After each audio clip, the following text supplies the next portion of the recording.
This is such an incredible and beautiful moment to be alive, to be able to be here as proudly trans and non-binary in Orthodox community, and know how much work has been done by people before me that allows me to be in this moment. Baruch atah Adonai Eloheinu melech haolam shehechiyanu b'kiyamanu v'higiyanu lazman hazeh. How wonderful it is to be here with you guys and get to talk today. Thank you so much for having me. Oh, this is how I define for myself being trans. This is what it feels like for me. It feels infinite. It feels expansive. It feels like a tree. I feel like a tree that has limbs that reach for the sky and roots that cuddle under the earth. It feels like godliness to me, like my Tzelem Elokim. I learned this beautiful teaching from Binya Koatz. She has an amazing source sheet on Sefaria, and is a teacher at Sfara, which is basically queer Talmud camp, about Toldos trans. And she teaches that Elohim, the first word, the first name of God, is in plural. It actually means gods.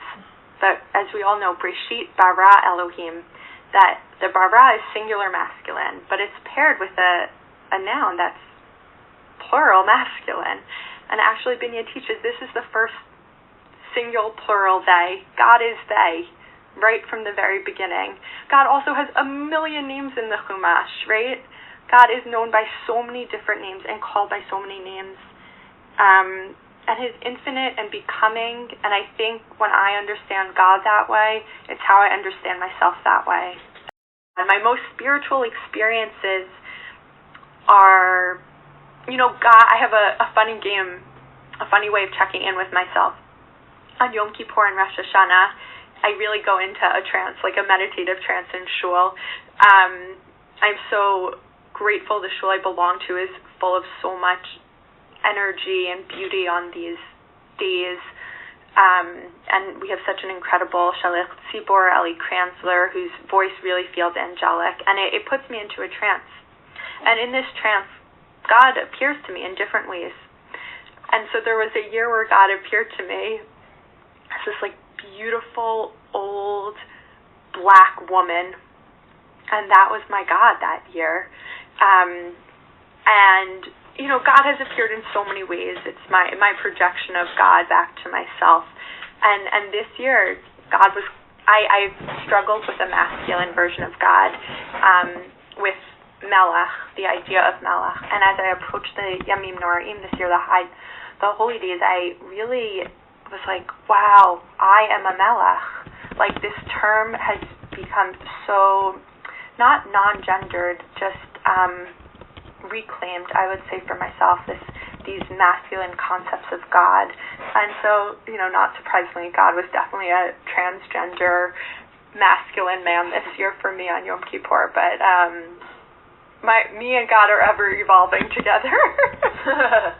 Well, I was like, yes, of course. He's like, man, go put on a pair of Ezra's pants. Just go put on a pair of Ezra's pants. See how it feels. It's not so serious. Just go see how it feels. Wow. It was amazing. It was unbelievable. I was just buying pants from the wrong side of the store, guys. It was just unbelievable. I do not wear Ezra's pants anymore. I have my own pairs. But I just feel so gender euphoria. That's when I feel really good in my gender. That's when I'm really happy to be my gender. What that feels like for me is when people walk down the street and they do a second take. What's that? Who's that? When I see little kids in shul tug on their parents' skirts or pants, and I you can tell, they're whispering. And I'm like, yes, that's right. It is confusing. I am confusing. Who is that? Why are they in the women's section in a suit? Why do they look like a yeshiva bacher? Why are they wearing a black fedora? I love that space.